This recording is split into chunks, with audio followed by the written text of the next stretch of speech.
So I'm pretty sure there's something fucking crazy happening right now with the masculine energy.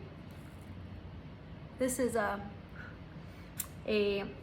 calm joint. There's no weed, nothing like exciting in here besides herbs, but the men are driving me crazy. So let's ask the universe, the angels, what the fuck is happening. Ever since my friend, I'll tag her, asked me the other day, or told me the other day, she was like, there's something happening with the masculine.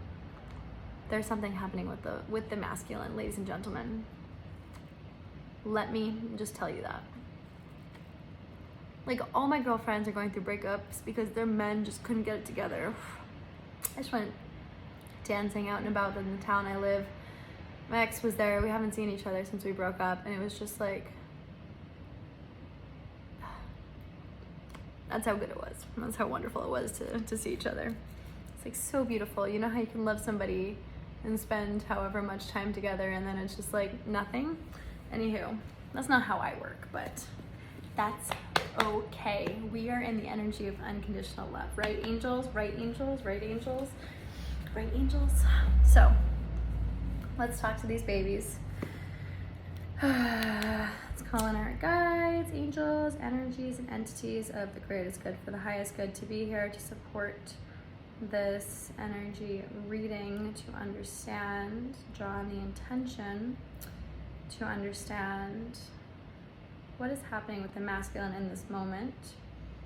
What do the energies that are more predominantly masculine, what do they need for support and love and guidance? How can we support them and hold them through this time and meet them with unconditional love? What do we need to know so that we can eradicate judgment and be fully present with love for them and for ourselves, not taking this time personally, but able to show up with a heart-centered energy? What do we need to know? Yeah? Perfect. Sometimes I burp when I release energy, so don't worry. Which angel deck do we want first? This one. Perfect. Yamaja wants to be present here. We love you. And we'll see what is happening in the world. Putting our intention into the deck. All right, angels, what guidance do you have for us first to set the stage in terms of what do we need to know, but what can you illuminate in respect to the past and what they've been through in order for us to be able to support them, to be able to understand the landscape? Can you set the stage for us? Can you draw the picture? And then lastly, will you offer us guidance surrounding how to hold ourselves through this time period? Yeah? Perfect. Okay. So, first of all,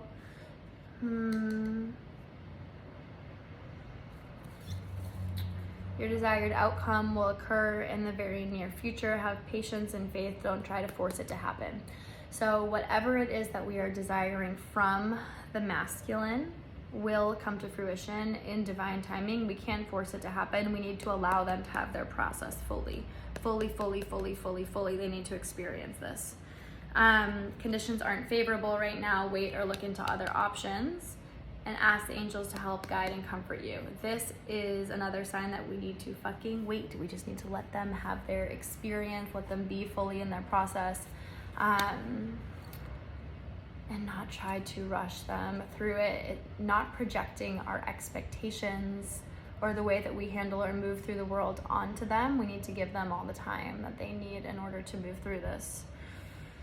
And if you are in your feminine essence, moving through a situation where you feel like the masculine is causing you suffering of any way, shape, or form, or like you're questioning yourself, your guidance, why this is happening so close to you. If this reading is relevant for you, The message is that you are a light worker. God needs you to shine your divine light and love like an angel upon the earth and all of its inhabitants.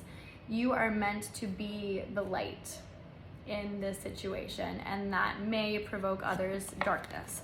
And that is this card. You're flying high right now, which may threaten others, but don't descend, because others will soon be inspired by your example. So it's in this moment where you really need to hold the pose and hold the energy of, this is who I am, this is my light. I refuse to sink, I refuse to sulk, I refuse to enable, I refuse to pretend like I am not a guided, beautiful, fairy, goddess, loving essence, full of pizzazz, full of spark, full of love for the world, full of magic, full of goodness. This is really an invitation for you to step more deeply into your power and to acknowledge the ripple effect that you holding your power can have on others, because sometimes that can provoke others into their own darkness, where they kind of sit, sulk, ruminate on their own inadequacy, or their feeling of I am inadequate, or this may not be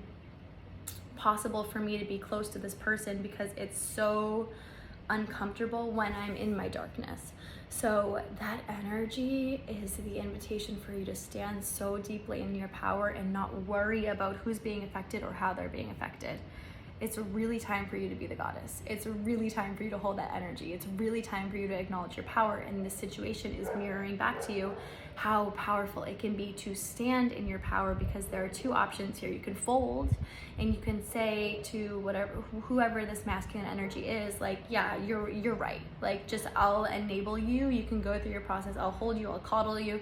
It's time for you to trust that person to be their own divine guide too. But you need to stand in your power. Your sense of self-sacrifice and your desire to hold that person through their process in a way that is not supportive to their process nor to your process. It's taking you out of your light. You need to be in your light. You need to honor your light, and that will be what guides you to your deepest desires. That will be what brings you back to prosperity and magic and everything that you want in your life. As you honor and follow the guidance of your heart, prosperity is coming to you now. I'm getting lots of messages surrounding healing work and light workers, but like more of the awakening of the feminine, where the feminine is no longer settling for for bullshit, is no longer settling for this idea or understanding of like the knight in shining armor that is a projection, that is a wounded projection of what our society believes that how we're supposed to operate, and we're breaking that down, and the masculine energy is having a hard time integrating and incorporating this into their being, and there's like a major essence of ego death,